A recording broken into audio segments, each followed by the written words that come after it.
Papa, mon ami, tu vas nous amener des apolés l'été. Ce qui toza kotikala les lokaka,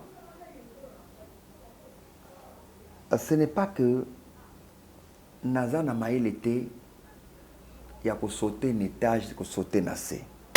Quand la paix mingi, il y a un combo. Toza na maman dita qui est abandonné jusqu'à présent. On a kokodio ko azana repos nanda ko de la vanda azana repos. Ce n'est pas tout. Toza na groupe Salongo. Toza na papa Sonzo azana proma makolo. Azali bloqué na kinkole kuna nanda kuna yi. Moi aussi. Donc toza na papa Sonzo, maman Dita. Toza na kokodio ko qui est là aussi. Kokodio ko. Yang balwaka et mono vivant. Non, ils ont pinate. Il y a un semblant, c'est la façon de parler caca. Faute de moyens. Et puis, aide des athées. Quand on parle de Nigérien, bah, mécène basali na Nigeria.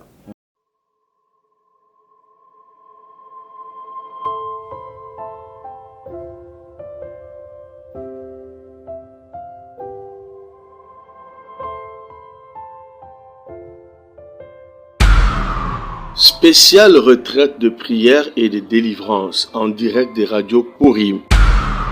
Du mercredi 5 octobre au vendredi 14 octobre 2022 avec les bishops Ézéchiel Zoka. Horaire de prière 5 heures heure de Paris, 18 heures heure de Paris, 0 heure heure de Paris. Et le vendredi 14 octobre, c'est la clôture avec une veillée de prière de 23 heures à l'aube. Thème: vaincre les problèmes résistants. Vous pouvez suivre ce programme en téléchargeant notre application Android Radio Purim sur Play Store ou par notre site web www.radiopurim.com. Hormis ce programme spécial, suivez le bishop Ézéchiel Zoka chaque jour sur la radio Purim à 0 heure heure de Paris dans la tranche de prière La bombe de nuit. Infoline plus 243 97 81 63 509 plus 243 89 64 65 819.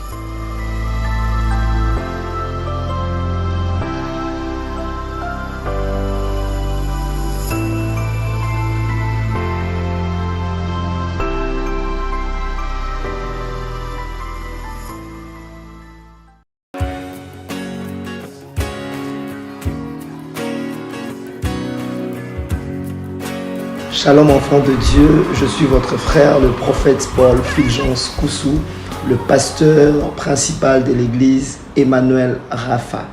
Sur cette vidéo, j'ai deux nouvelles à vous annoncer.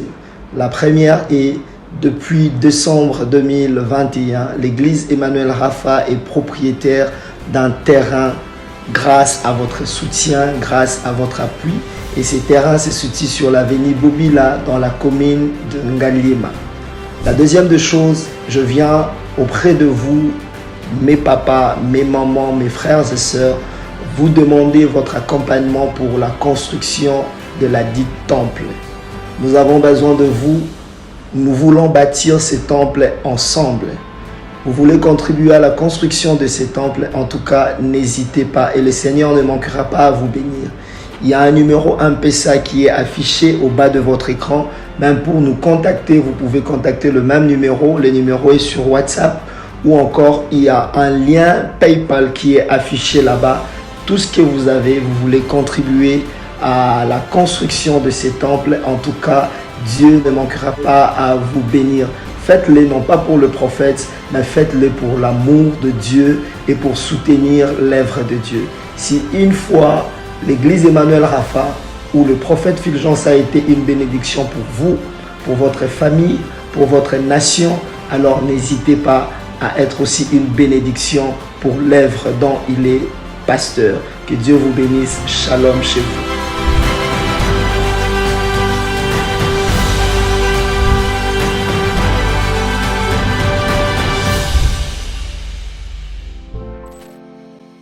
Vérité et réalité, votre magazine qui vous informe, qui vous forme. Nous avons également un divertissement, et bien que cela soit très modéré, Bienvenue, mesdames et messieurs, vous qui nous suivez sur Nouvelle Tendance Télévision, Culture d'Excellence au rendez-vous. Nous vous transmettons les salutations de la part de toute la grande équipe. Gédéon Loy est à la prise de vue. Il nous revient déjà. Merci également à Sarive Mala. Et nous profitons de l'occasion pour dire un grand merci également à Jonan Zouzi et Jordan Panzo. Avant tout, nous prenons cette page rose et réanniversaire à Sarive Mala, l'un de nôtres qui fête son anniversaire aujourd'hui. Je vois que c'est un jour très très spécial pour lui. Et également nous qui aimons vraiment ses frères, nous le souhaitons tout le bonheur alors d'assister les démunis, les orphelins, le veuve. Pensez à notre structure à travers le numéro qui est affiché là. Vous pouvez aider, en tout cas entrer en contact avec nous tout en aidant les orphelins, le veuve et surtout que c'est la rentrée. Vous avez besoin de participer et Dieu va tous nous bénir. Nous avons le plaisir de recevoir sur ce plateau un artiste comédien, je crois qu'il faut le dire, des hauts rangs d'ailleurs, parce que ce n'est pas le moindre, hein, c'est vraiment un géant artiste. Et nous avons vraiment la fierté de partager ce plateau avec lui. Comme j'ai toujours dit de temps à autre, nous devons leur rendre les hommages pendant qu'ils sont encore vivants. Je ne pense pas, ceux qui les bazate, hommage tout ça là, c'est vrai ils en ont qui tout, mais c'est ça plus bateau bazana au bazana bon moi. Mais bango moko ata toucher on a cerqué à or, ata toucher on a ningini. Donc ils ont un impact mon côté sur bango. Et ça peut-être qu'à honneur pour bateau batika ba mona ki bakunda ki X ou Y na ninga malamu. Mais est-ce pendant qu'ils sont vivants, nous avons toujours pensé à eux? Pendant qu'ils sont avec nous, est-ce que nous avons toujours pensé à leur dire qu'écoutez, par exemple, il y a Selena Lingako Mingi, ceux qui n'ont pas eu CPLaka. Aïba quand même qu'il n'est pas seul, il est accompagné, il y a des gens qui aiment ce qu'il fait, il y a des gens qui sont prêts aussi à CPLisaï d'une manière ou d'une autre. Donc l'artiste c'est Massassi Kabamba, donc déjà on est plutôt bien accueilli, il y a Selena. Yassile, bonjour et bienvenue. Bonjour Yal. Mes sincères condoléances. Merci beaucoup. Merci. En tout cas, merci beaucoup. Déjà, c'est avec lui que nous partageons ces plateaux. On va rendre les hommages à Papa Kouedi qui n'est plus. Je crois que vous avez déjà le programme, sauf imprévu déjà le 9. Ça sera les veille mortuaire. Après le 10, et vous allez enterrer. Nous aurons plus de détails avec Yassile qui est sur ce plateau. On va quand même lui rendre les hommages en quelques minutes. Jeter un coup d'œil sur ce qu'avait toujours fait Papa Kouedi. Un artiste vraiment bourré de talents, un artiste de haut rang et aussi un artiste géant. Baoba, il y a Théâtre Rambo Cannabis suivant.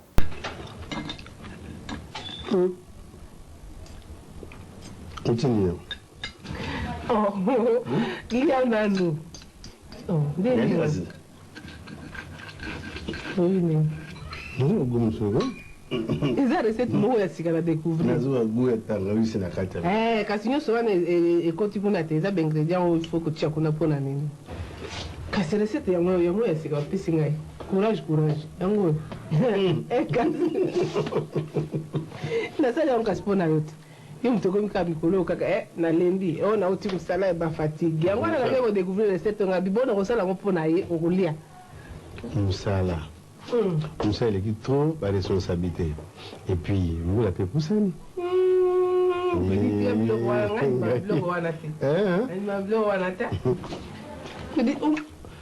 aux hommes matin. Aux hommes matin. Que pour moi, nous constaté que vous avez soutenu nos alacatés. Ils ont bon goût. Ils ont comparé à 28 ans, 30 ans, des secondes. Je peux école j'ai collé ma compétition. Ça. Et ça bien ta. Il y a la salle au plat pour lire. Bon, vous avez courage. Yo. On m'a que tant yo, vous avez qu'à se ôter na fatigué. Oh, musala. On va bien ta famille. Non, il faut changer de comportement. Il y a des surtout. Bon, tout ça qu'on a tenu à zone macamba plat. Mais il y a un peu tout n'inga pour aller nature batanga aussi n'inga tiens pour la courage. On m'a tam sous yo mo na fatigue no wala mo mutuka alanda ko komika. Oui, on est tam sous là mec. Nous voilà sens unique. Donc voilà je vous accueille pendant la veille. Te o na sala litaka pona yo. Mo tam sous mo mutu afandi bo so makambo za malamu te o mona kaka. esprit mosusu ezoya kaka na nalobi te keza bongo ya sheri ata ye mo eza kitoko ça tout est sur ma dernière année mais je vous ai kitoko eza kitoko mais promettre nga quand même que lelo tokofanda ti toute la journée kobima te nakebisa te na réunion moko te lelo ezaki repos nako kondima wana te mpola wana na kondima te na kondima te lelo eza journée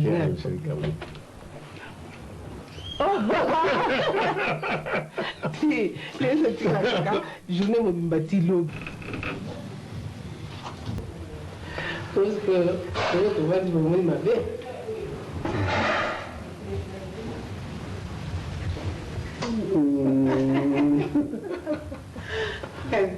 moyo mtu oza olinga kaka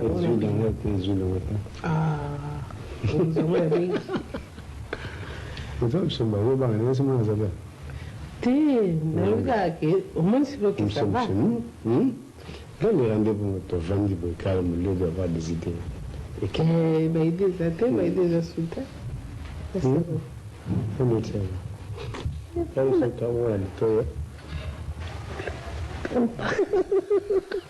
il nous a vieté bon dia kasi yo wagira kera dabima te oyeba te bango eza mabe kasi oyeba kasi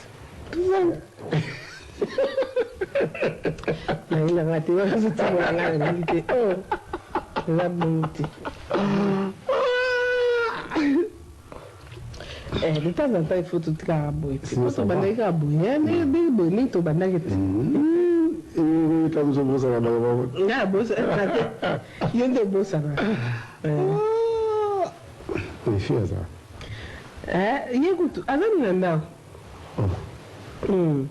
azali kutu na makambo oyebisa yo oli aprofite sikoyo ayebisa yo makambo na ye afandela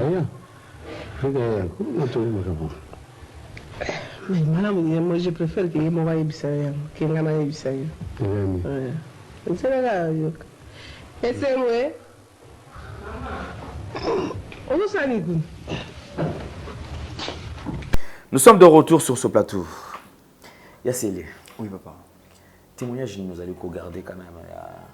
Il y a Papa Kwedi. Bah, témoignage, il y a Papa Kwedi Eza Ebele, mais moi, tout le temps, nous sommes Azali, parmi Bato Bayambanga, très bien à groupe Salongo. Tant on a joué à Koyamba, Ezaka. Motomsu boye aye répétition merci bokeye menga tant on a bi ba yambinga c'est-à-dire bazo yamba ba mo pianga na ticket ozongo ba mo pianga na ticket do nazo zonga pale bosiko neti songa na lalimia na luye ka vienga la limia lobi a pété zo simba dizo simba do siko ba mo simba susuna ngali susu modèle yango na bi ba yambanga très bien na sanga et lo na kutana nangu ba msu ba kutana ngote sauf na seul. Omoni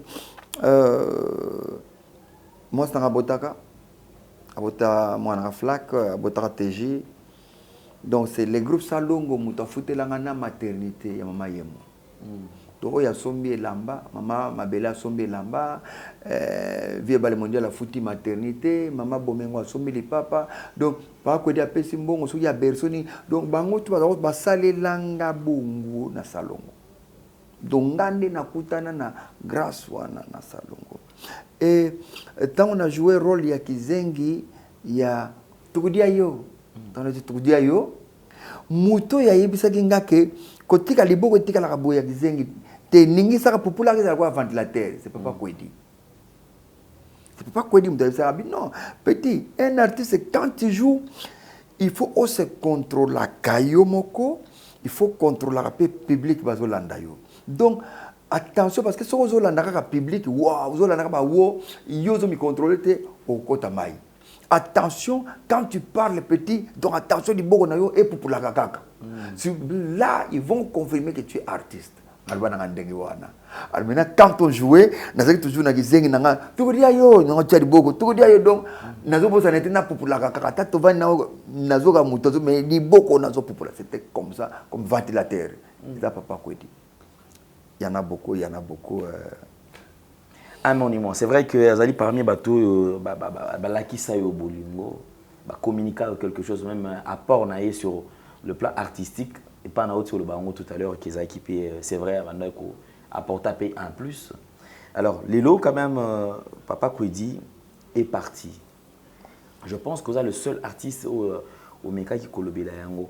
Mais certaines personnes, interprétant au pénané, mais Papa Kwedi était souffrant, mais apparemment, c'est comme si le message qui vulgarisé. C'est comme si les gens ont l'impression comme si aussitôt qui koloba, balamoko il mérité 2, 3 jours, 4 jours, balamoko puis qui a koufi.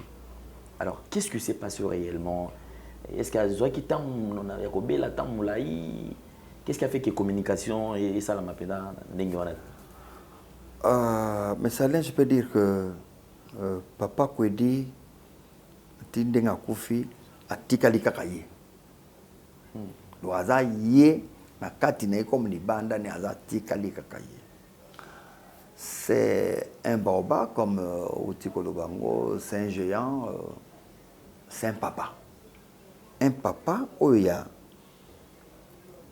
ngungi soki aningani ya lobi ngungi. Non, c'est un papa. Même s'il était souffrant, mais il ne pouvait pas nous montrer qu'il était souffrant. Ce qui déjà mouillé bien au côté nanda quoi zone sa fenêtre pour côté. Papa bandolela. Mais ce papa bandolela bino nyonso na ba mama bile le côté nanda côté. De skanda we côté mawa. Papa il faut dire c'est qui papa ko sa tamo mangungu. On m'a ban meka papa na so. La résistant. Papa a résistant. Donc papa Kwedi ne pouvait pas nous dire que qu'il était souffrant. Ce qui a le baki et lokwana et qui est dérangé sur ma casse. Parce que toi qui as tournage, avant le tournage, quelque chose que je notais, même si c'est vieux. Toi, un tournage, tu mais il faut te répéter dans le bouton. Il y a un rôle les andrénines. Donc, il y a moins qui sur place. Tant que tu vas pas répétition, à tout ni aïe singa.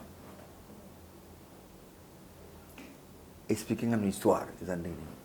Nabandi ko yebsenga histoire ezali yoza papa nanga oza patron de la chambre froide mais odana dikango moko ya muke mwana muke lokola kokolo na yo oyo tindaka ba Thompson kuna ba soso tindaka kuna dongo gata mwana wana mais olingi na ndako bayeba te ngape siko koto yo mbongo olingo pesa tobi na pesa eloko ya mutuya c'est les études.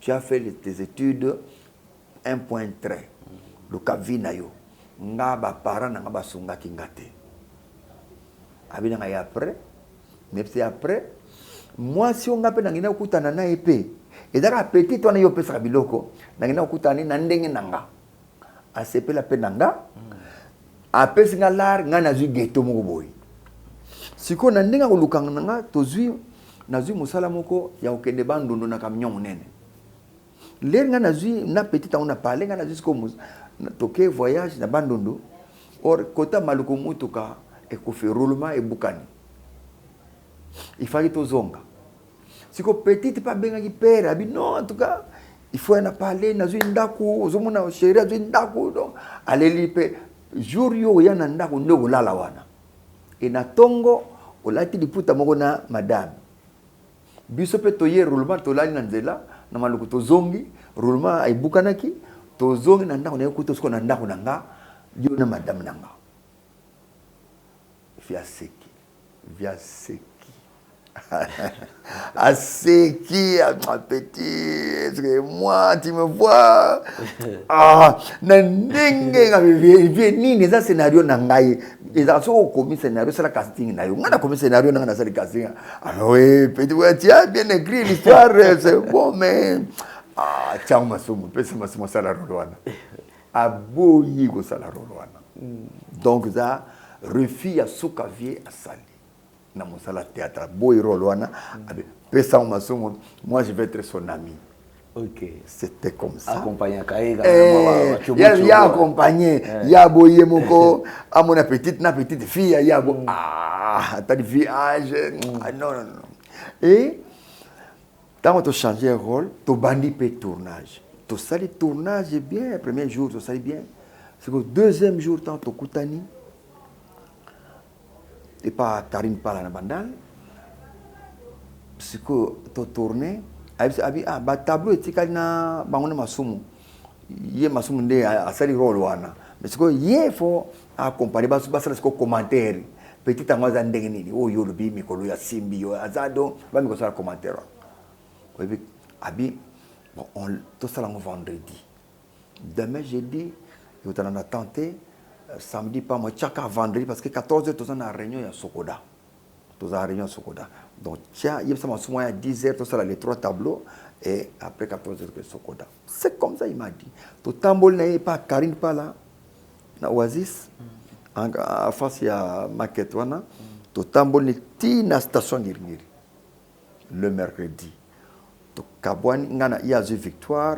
Petit, n'oublie pas, bien maintenant, il sait pas, il va vendredi. C'est le mercredi. Et il y a un transport. Le vendredi, comme tu bien banda 10h.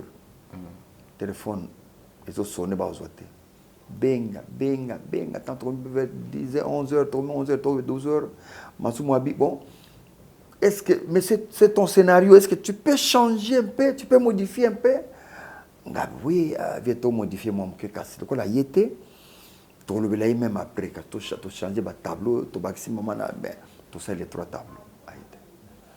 Vers 16h, 17h, tout ce message, et le mec qui, dans le groupe salon, a un message, non, prions pour le vieux Kwedi à un hôpital. Film Katani, vers un hôpital. Il fallait maintenant, tout ça, la prière. C'est pourquoi, nous avons une émission qui est la prière dans le bateau. Pourquoi la prière? La prière, c'est la communication dans Zambie. Mais comme l'union fait la force. Seul, je peux dire à Dieu. Mais ceux qui n'allaient pas à la même prière, nous avons la même prière. L'union fait la force. L'union fait la force. Donc, c'est pourquoi nous avons une prière.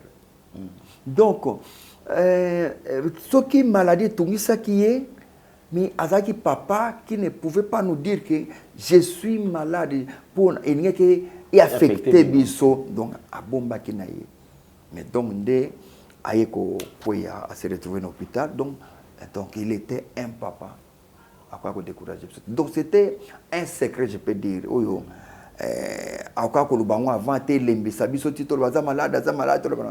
ils ont le moins surprise. Alors, lorsque Boa va prendre Kaza malade, alors, ce que vous corrélatez de temps, il y a, au moment où vous avez appris qu'il est malade, Nati a Koukoufa, qu'est-ce que c'était? Beaucoup de gens qui ont s'imprégner dans la situation, parce qu'après, il y a Kota qui coma, tout ça, et après... Oui, tango, tout solo le vendredi, on a beaucoup, on a bien moi, on a dans l'hôpital. Alors, le samedi matin, je me suis rendu à Gigi. Na Koti, na 11h, nous avons la salle d'urgence. Na Koti, moi, na Kota qui a tali, on a peine à la télé, on a dit papa, beaucoup de Kota, on a vu la marabango. Koti, Nathalie, 2 minutes, juste, on a la checker sonde, on a coma. J'ai fait une petite prière, un enfant de Dieu, une petite prière, Nzambe asunga kaka, mawane kaka qui après, ba docteur baza à 3 mètres bavandi wana, bazotala ndengo ye wana, ba zipa qui est drana bango hein, kotali ko bazotala. Donc Nathalie puis nabimi okutuna nani, eza indie mtoza wana donc puis maman dans un hôpital, nga nabimi na kene kotala nga na monaki. Et tant que bimi, toi le soir, mon angabi, tout c'est la prière kaka. Mon ami, il faut des prières. Faut des prières. C'est quoi? Yangwana kobima nanga. Na aminangai chroniqueur second. Tout ça li émission. Il y a aussi la prière na bato basunga. Bato basunga son la prière parce que Jésus a le bas qui ba espèce ya milimu ya boye et bimaka kaka na jeûne et prière. Alors donc ngas ko natali di kamona yelinga na mutu ba maladie mosusu ya boyepe et sengaka la prière. Donc les maladies te docteur yaka na tonga kaka tuba non, il faut prier d'abord ce qui est invisible nan. Surtout quand est invisible na qui est visible au monde et vie. Et surtout dans les cas critiques et senga prière. Moni même ngana na mona même docteur azo sambela. Docteur azo sambela. Donc pourquoi pas biso to sambela ya senga prière. Ça l'émission to larguer yango bato basali ba commentaire vraiment que en tout cas nzamba sunga nzambe asunga. Voilà ce que j'avais fait. C'est ce que j'avais fait. Papa Kwedi est parti. Il est parti. Enfin, Sangoya est disparition et comme il a qu'un dengeni. Et puis ça qui m'a wa. Pendant qu'on avait la foi, à Otelema. Il y a des fois, quand vous priez, on dit que Seigneur, moi je crois, et tu croises les bras, on dit que Cécilie, nous avons au salon. Et en retour, on nous informe que Papa Kwedi a couché. Dommage, que faire? La Bible dit dans les circonstances, nous sommes tous comme ça. Sango comme il a causé qui n'a ndako na musala c'était sango ezwakinga naza na ndako na utaki RTNC kokoma na komi na changer bilamba na sokoli nazo vanda na se mtabenga na telefone atuninga tanto atuninga na telefone ngabite Pakwedi akufite il fallait naïba déjà Pakwedi akufite na toyoki ngabite katana na rappelé yo dina benga lombe a autorité na groupe déjà Pakwedi déjà à sa kufi mawe côté que faire mawe côté un coup dur c'est vrai pour un artiste et comédien et aussi bah négociation surtout bah naka art et c'est vraiment un monument un baoba qui est parti. Alors, on a groupe Salongo, j'ai l'impression quand même, vous avez il y a eu beaucoup de disparitions dans le groupe Salongo. Qui sont les doyens au Batikali, aux Anavans? Doyen dans le groupe Salongo, je peux dire, toi, maman Lingazali. Namibali, Nazobo Bazali, Kolona Ngaye, c'est Papa Sonzo Azali. Azali, maman Boulingwaza sur place, Azali na déplacement. La courbe Elombe aussi, Tozana Elombe aussi. Donc, tout le monde est en train de partir. Est-ce que avez-vous déjà pensé à ça peut-être une nouvelle équipe, le groupe Salongo, parce que j'ai l'impression qu'il y a plus beaucoup qui n'est diminué. Apparemment, la structure, la vision, on dirait, il y a risque. Retrouver le sous-souté. Pourquoi est-ce que vous avez quand même relève, vous sélectionnez pour tout le monde boyer. Pas à la casa au cas où attache qui coupé maton autres aussi batté et ils peuvent quand même vous représenter. Tout ça même dans spot publicitaire tout ça il y a là deux tout ça na bana sika tout ça qui déjà tout ni base la full T parce que sur aux yeux ba moi belé les sous moyen contrôler ça T. Tout ça le nombre mo ya moké ou tout ça ko évoluer na tout ça ko évoluer na bango au total ni ba OK to bax encore moi 4 sous na ciment aussi tant nzamba osala que tout ça la té et bango ba continuer cette œuvre disait Titenga sana. Donc bien que œuvre ngo épais pendaté on ne sait pas retrouver ndenge sengeli parce que les lots un burkinabé azobeta tolo alors soko tali burkinabé azobeta tolo mais otalié mais mawatro na Burkina Faso un burkinabé abeta tolo donc ils ont regret ya monene pour na biso penda komona so que écoute bon so burkinabé abeti tolo bon ivoirien abeta tolo donc au côté na Nigeria aussi c'est-à-dire que tant ba obeta tolo ngana mona ka mingi et pas na biso na mona lidio aussi c'est ce que ngana mona pas na biso. Oui, mais pas de négligence makasi na biloko ya art. Exemple kaka, na kati ya RTNC film le kola mona tsusu o etambola monde entier traduit na chinois traduit, en japonais traduit, en anglais traduit, en français traduit. Film on a créé en 1982. Mais ce film batté comme matrice nango. RTNC. Donc batté comme matrice nango, ba matrice ya biloko ko salon batté comme matrice. Donc ça dit ta copie, ça dit copie mais matrice batté ici. C'est parti. Et quand c'est parti comme ça, il n'y a pas quelqu'un qui va contrôler que la texte matrice, mon toit va va suspendre rien, non rien, il est inaperçu.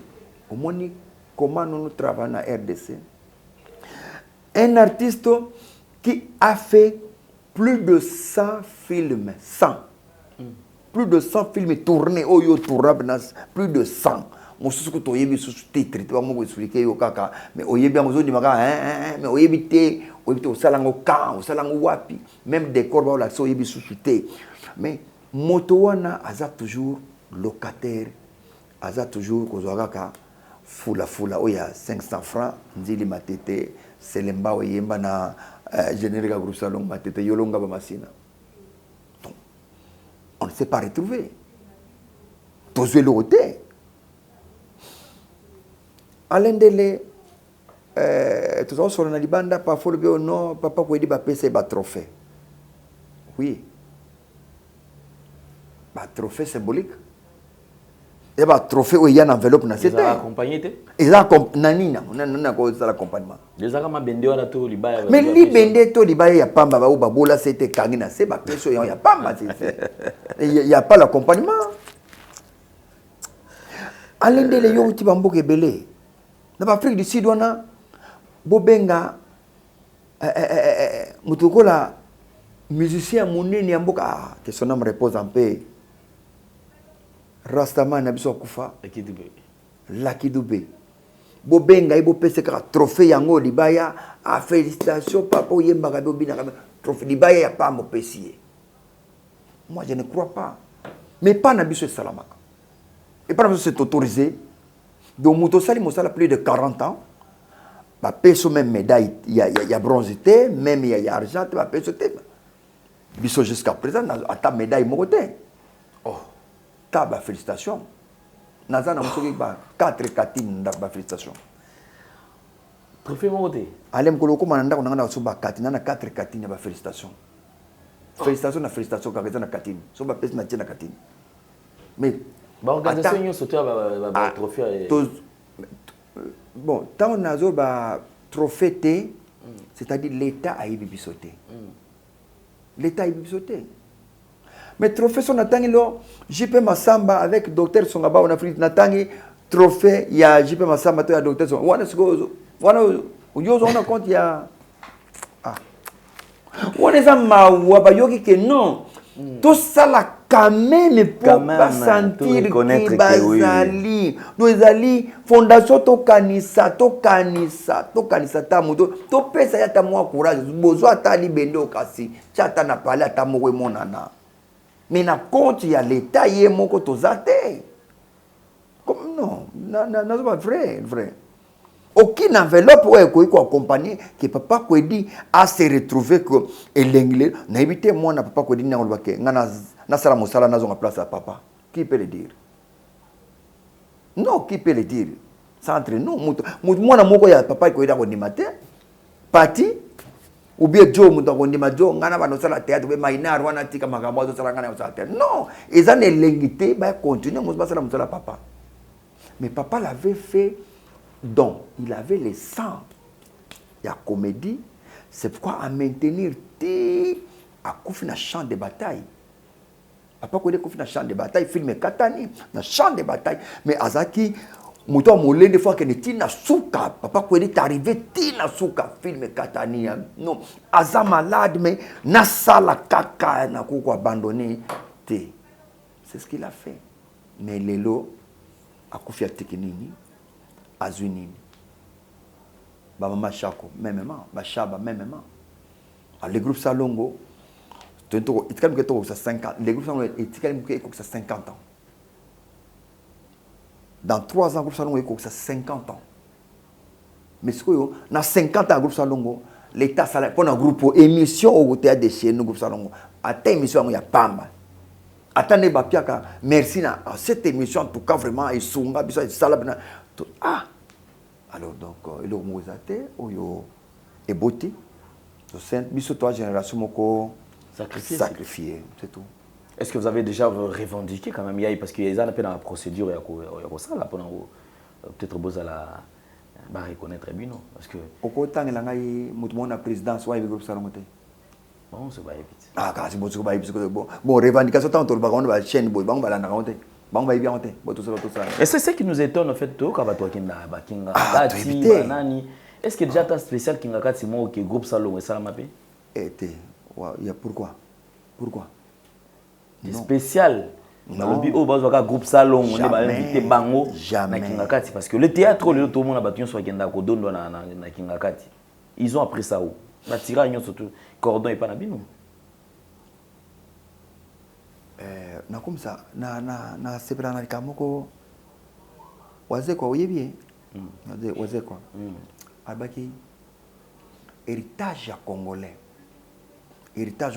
tikala nango wazana ya bien we sunga kaye zakala en te mabende la congolais ko lingate yozo 20 ngape nazo 20 ou bien yozo 20 nganazo ta 10 congolais o lingate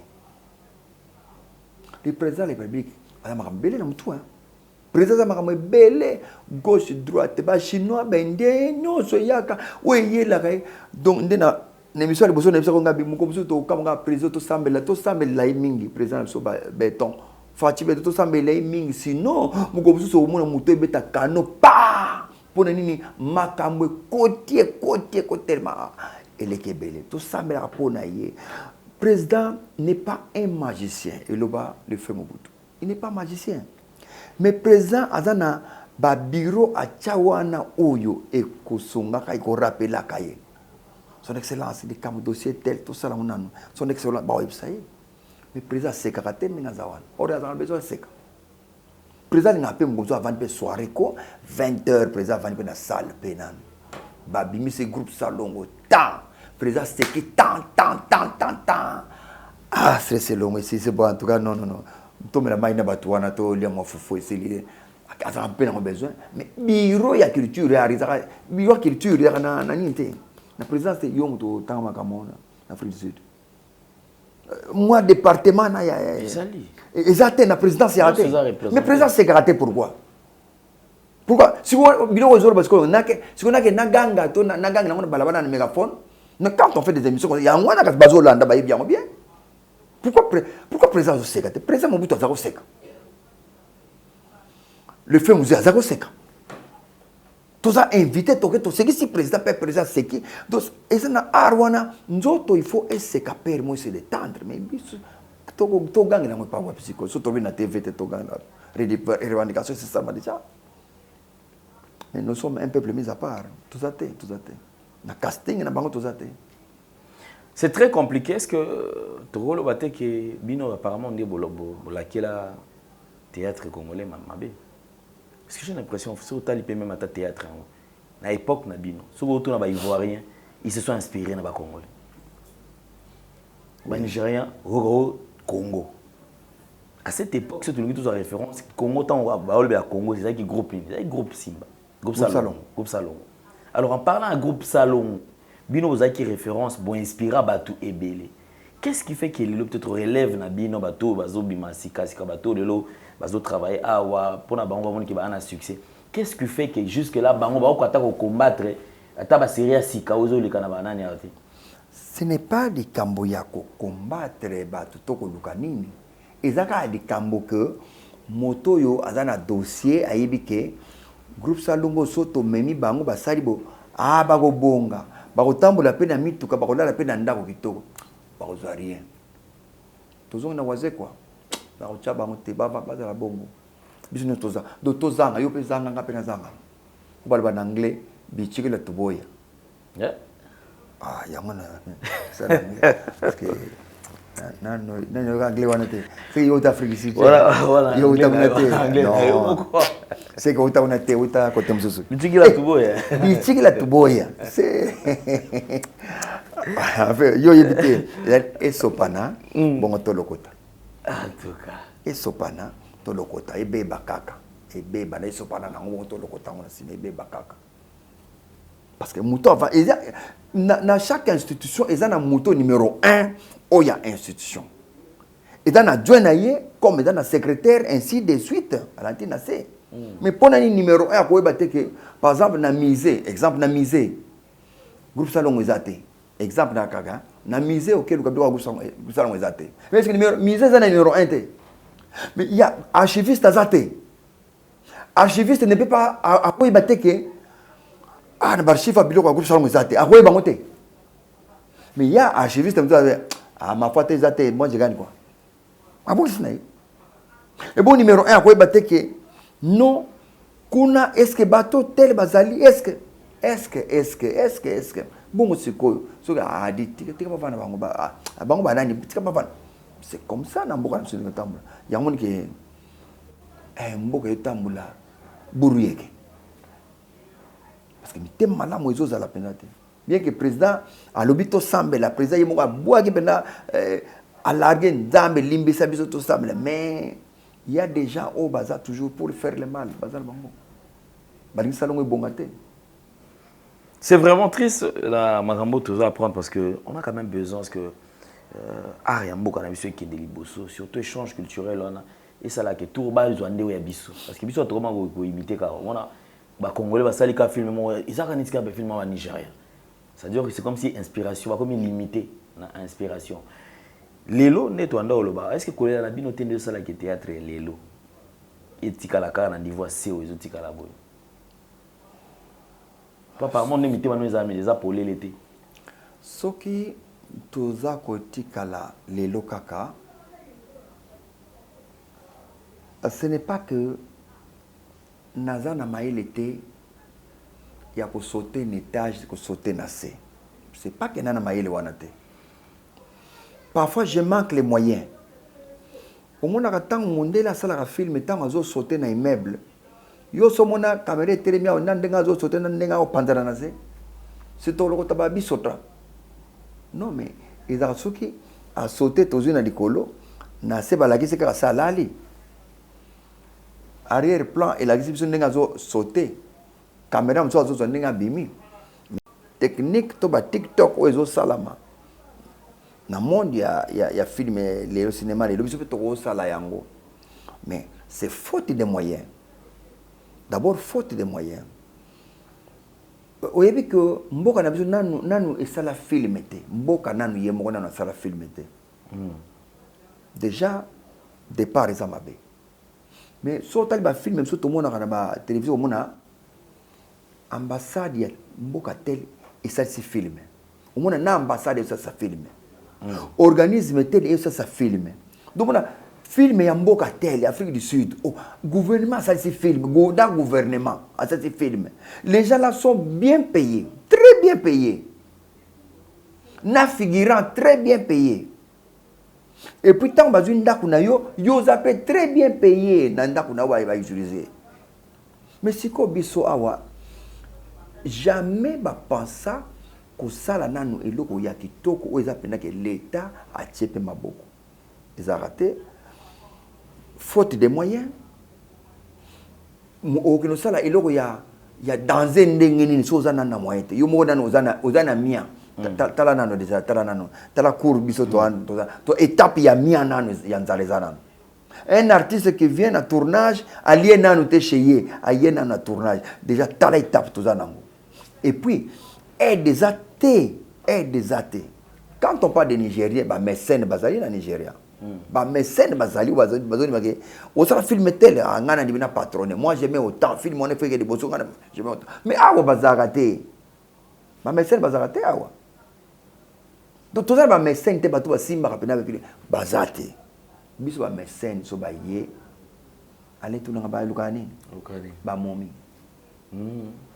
bato tourner na ba moi so ye kaka ya luki ba ni ko ba momi ba maluka ba momi ndi ya zo luka do mécène on qui mécène na izaka ba momi ya zo luka donc voilà pas si tozana ngona tozana nous na terrain moko très bas très bas C'est très compliqué. Merci beaucoup, Yassele. Je crois que on va bientôt se séparer parce que certainement vous avez atteint un day, parce que vous avez un programme il y a réunion, il y a obsèque, il y a papa qui dit. Alors, ceux qui n'ont pas besoin quand même, comment tu vois les gens à 2 heures.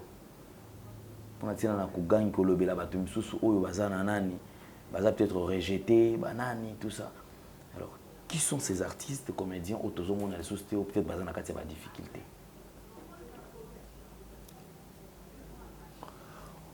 Kole la paix mingi ba koya ko so kombo. So ezaki ta yo moko te ko mona wana ozolo bela ne kutu mutu azana difficulté. Pour biso toza peut-être na accès na été. Toza na Maman Nzita qui est abandonnée jusqu'à présent.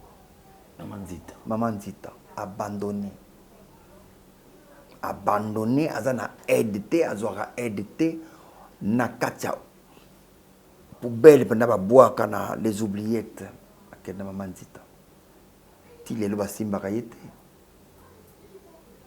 Tokurba ndiko nabiso kokodio ko azana repos nanda ko lelo avanda azana repos. Nani akosunga un jour ya bien boyeke na tota la kokodio ko wana to abeta les gamins de Chikapa monde ningana mais lelo les gamins de Chikapa lelo avandi lelo mutocha liboko azate. Ce n'est pas tout. Toza na groupe Salongo, toza na Papa Sonzo, azana proma makolo nezo senga réanimation. Papa Sonzo ba réanimer makolo wana akoma kotamula oleza la droite. Mais c'est mieux de réanimer Messissa pour qu'ils fonctionner normal. Papa Sonzo aussi. Ayaka RTN c'est rare. Il a un ami au Sogazoya Kotoyo, il a même aïe na jour à mon RTNC.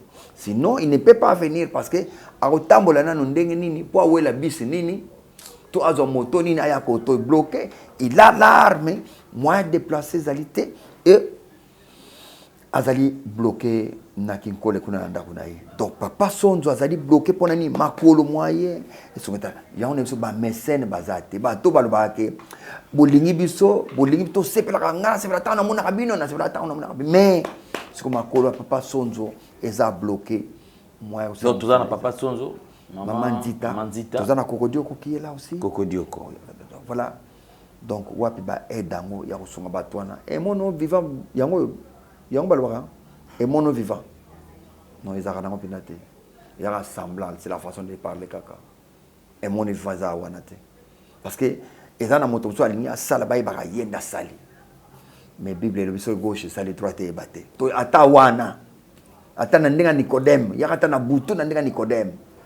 Ana kita la kokodio ko na ndinga Nicodème. Papa Sonzo na mona na ndinga Nicodème. Ata na ndinga butu. C'est ce que nous cherchons batwana.